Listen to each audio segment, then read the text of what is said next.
Chapter 7. Love never disappoints. Fate never regrets. 4 years of peace. Time had moved forward, but the ghosts of the past never truly faded. For 4 years, Jade and Luckì had lived in a carefully crafted illusion of peace. They had built a life wrapped in love, in hope, in the belief that the storm had finally passed. Jade poured herself into her career. New films, new music, new business ventures. She even started working behind the scenes and producing, stepping into a role of artistic prowess that she only thought possible in her dreams. Luckì had transitioned into a different pace of life, balancing event curation while enjoying the quiet joy of simply being by her side. And for the first time in their lives, they found something neither of them had ever known before: normalcy. Jade had taken up gardening, something she never imagined she'd love. Her backyard was filled with blooming flowers, fresh herbs, and small lemon trees, a sanctuary she had built with her own hands. Luckì would sit with her for hours, watching as she worked, offering to help, but mostly just admiring her in the sunlight. "You gonna get your hands dirty or just stare at me?" she teased one afternoon. Luckì smirked, leaning back in his chair. "I think you like it when I stare." Jade rolled her eyes, but the way she smiled made him know he was right. This was peace. This was life. And for a moment, it felt like forever. Until one night, Jade had an idea. "Let's get matching tattoos," she said suddenly, sitting up in bed next to Luckì. Luckì raised a brow. "Tattoos? What are we, teenagers in love?" Jade grinned mischievously. "We already have matching rabbit's feet. Might as well make it permanent." Luckì laughed, shaking his head. But he didn't hesitate to say yes. They called the house staff, security, and driver to escort them to the tattooist. The parlor was dimly lit, buzzing with the hum of tattoo guns and the faint scent of ink and antiseptic. Jade and Luckì sat side by side, hands intertwined as the artist prepped their designs. "You sure about this?" the tattoo artist asked, glancing between them. Luckì grinned. "I have zero regrets about this woman. Might as well ink it in." Jade squeezed his hand. "Same." And so together they etched their history into their skin. A small lucky rabbit's foot, inked just above their pelvic bones, a symbol of what had saved them, what had brought them together, and what would always bind them. As the artist wiped away the excess ink, Luckì turned to Jade, brushing his lips against her temple. "Now we're really connected," he murmured. Jade smiled, pressing her forehead against his. "Forever. Now let's get some food. I'm starving." They had no idea how soon that promise would be tested. For 4.5 years, they had believed they were safe. They were wrong. Angel, a ghost from the past, hadn't forgotten. He had risen in the ranks of the Levia cartel. Based in California, this since squealing of the secrets of the stars back down in South America. But he was no longer a nameless worker in the coca fields. He had traded sweat and dirt for power and money.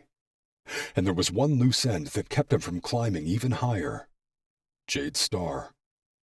The Beltran-Levia cartel never forgot a debt, and after 4-9 went down, Angel felt he had waited long enough to collect.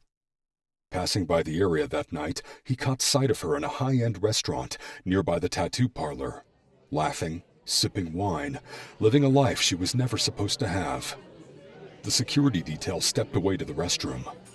The other guards were out front and in the car. And that's when he knew it was time to strike. The attack happened too fast. One minute, Jade and Luckì were laughing over wine, planning their next vacation. The next, gunfire. Windows shattered. The attack, shattered peace. Screams erupted, people ducking for cover. Luckì reacted instantly, grabbing Jade's arm and pulling her to the ground. But they weren't fast enough. Angel closed in, raising his weapon. "Your parents got away and my sister was killed. But you won't get away anymore. Not this time, muñeca." He sneered, aiming straight for Jade with vengeance in his eyes. And before Jade could belt out a cry for help, Luckì dashed in front of her. Bang! A single bullet, straight to Lucky's chest. Her security rushed over, shooting, as Angel fled, returning fire, aiming for Jade as he escaped. No! Luckì! The sound ripped through her throat, raw and broken. Her world cracked in half as Luckì collapsed onto the floor, blood pooling beneath him. No. Stay with me. Please, Luckì. She sobbed, shaking him, pleading with him to stay awake. His fingers clutched at her wrist, at the fresh tattoo they had just gotten. His lips parted. He tried to say something, but then his body went still, ripped apart. Jade was ripped away from him, strong arms grabbing her as police swarmed the building. "We gotta go," her guards said. Angel tried to escape, but he didn't get far. He was surrounded. He let off a few shots. Shots returned his way. This time it was the authorities returning fire. The gunfight took more than just Angel. One bullet struck Jade, grazing her head, and then darkness. She could hear the commotion around her as she went unconscious. Screams from patrons at the restaurant and of pedestrians passing by. This five-star dinner quickly turned into what tabloids called a bloody rooftop. 5 people shot, 1 in critical condition, 2 fatal, and 3 with minor injuries. Angel had committed suicide by cop, or so the BITA News report said. The cartel wouldn't learn what happened until after the news broke. Jade woke up in an undisclosed location, her body sore, her mind a blur of pain and panic. The first thing she asked was, "Where's Luckì?" A man in a suit, FBI most likely, stood before her, his expression unreadable. "He's alive," he said. Jade's breath caught in her throat. "But," the agent continued, "he's in a coma." Jade felt like she had been stabbed in the chest. Coma.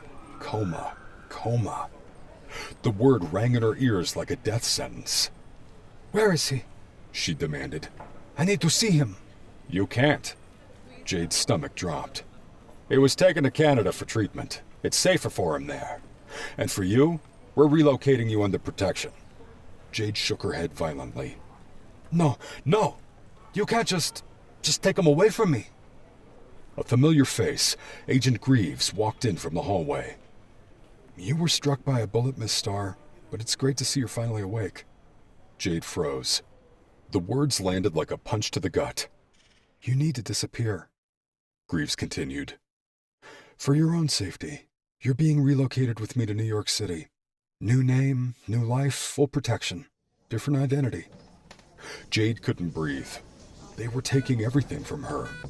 Her home, her career, her love. And what of him now?